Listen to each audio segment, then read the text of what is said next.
Cette punaise au plafond me fait toujours penser à la période de Noël.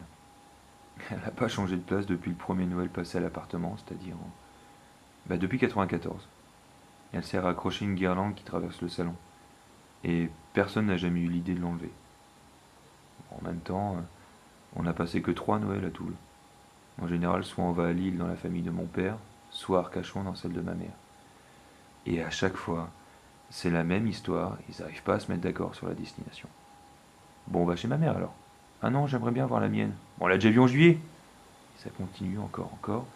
Résultat, soit ils se mettent d'accord sur le lieu des fêtes, soit ils n'y arrivent pas, et à ce moment-là, on passe Noël à tout.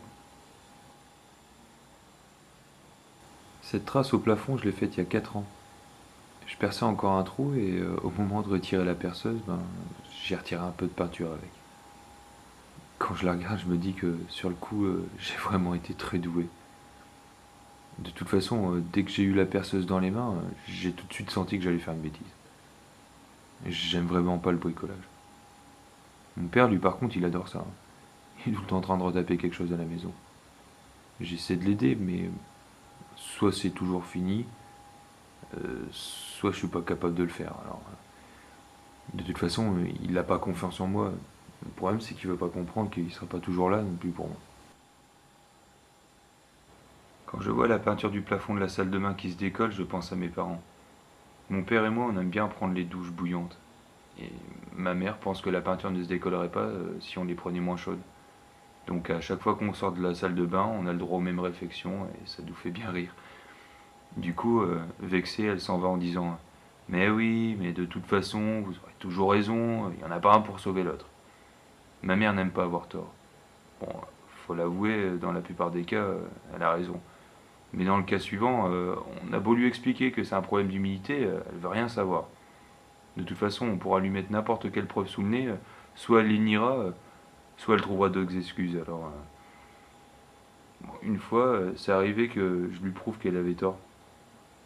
Elle m'a fait la tête. Cette trace sur le carrelage de l'entrée me rappelle le bazar pour se chaussées.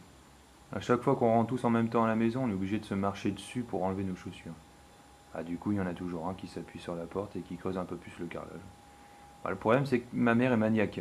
Et si on a le malheur de se déchausser un peu plus loin dans la maison, on a le droit à une réflexion du style: Eh, c'est toi qui fais le ménage? Le ménage, en général, elle le fait le samedi matin. Par contre, il faut que toute la maison soit faite dans la matinée. Donc à chaque fois, elle est exécrable, soit parce que ça va pas assez vite, soit pour des raisons qu'on ne saura jamais d'ailleurs. Bon, on est conscient que c'est pas marrant, quoi, donc on lui file un coup de main, mais le problème, c'est qu'à chaque fois, elle repasse toujours derrière nous parce que c'est pas, soi-disant, assez nickel. Donc du coup, on est plus motivé pour l'aider et on a le droit à d'autres réflexions. Ce trou dans le mur de la salle de bain m'évoque les bagarres avec ma sœur. Il y a quelques années, on s'était disputé pour savoir lequel irait le premier à la douche et à un moment, elle s'est énervée et a pris le sèche-cheveux et me l'a jeté à la figure. Bon, il m'a pas touché, mais le mur s'en souvient encore. Ma sœur a 4 ans de moins que moi et à l'époque, je sais pas pourquoi, elle pensait que j'avais plus de privilèges qu'elle. Sa question favorite, je me souviens, c'était: Et pourquoi Julien il a le droit et pas moi? Alors du coup, j'en rajoutais une couche, je lui disais que c'était vraiment stupide de penser ça et ça la mettait hors d'elle.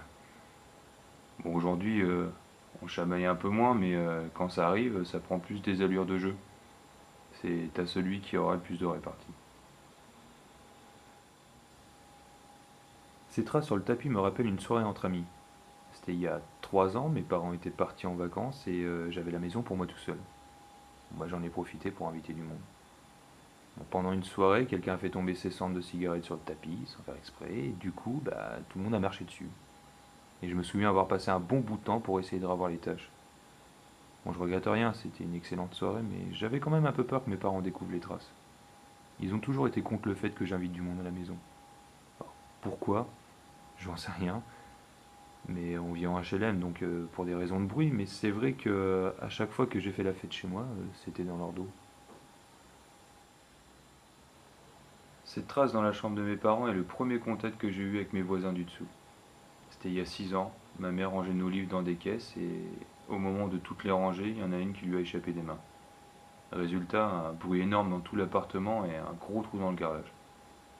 Pas longtemps après, on a sonné à la porte, et à peine j'ai eu le temps d'ouvrir que je me faisais déjà incendier par les voisins, qui me disaient t'es qu'un voyou, t'as aucun respect pour les autres. Alors j'y étais pour rien. Et depuis, les seuls mots qu'on échange sont bonjour et au revoir. De toute façon, depuis qu'on a emménagé à Toul, on n'a eu que des problèmes avec nos voisins. Des histoires de tapage, des réflexions gratuites, alors qu'on s'était jamais vus.